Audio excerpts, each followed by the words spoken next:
instances and cases when I have not been able to formulate sentences or find the words to say to explain how I feel or what I'm thinking or where I'm at.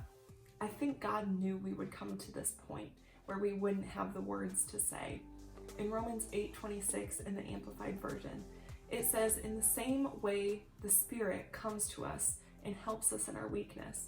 We do not know what prayer to offer or how to offer it as we should, but the Spirit Himself knows our need and at the right time intercedes on our behalf with sighs and groanings too deep for words."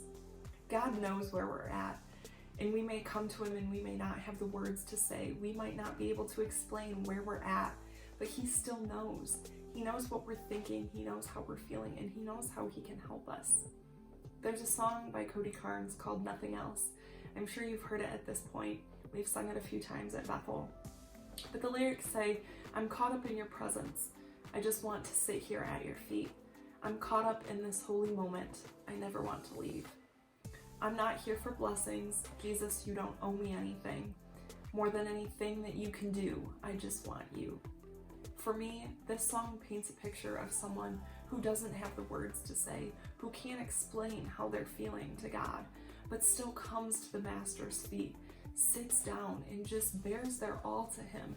But even if that's silence, even if that's cries, just giving your all to God and being in His presence. I know that there's a lot of times when I cannot write out a prayer of what I need from God or what I desire to do with Him. But I know that He understands where we're at. He knows what we're thinking and how we're feeling better than we even do.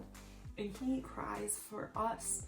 He cries on our behalf. When we don't have the words, He does. That's something so beautiful, is that we can come into His presence without any words. We might not be able to tell God what's happening, but He still knows. We don't have to say anything. We can just be in His presence and cry. Even if we cannot pray, we can still cry. We can still just be there with Him and allow Him to talk to us.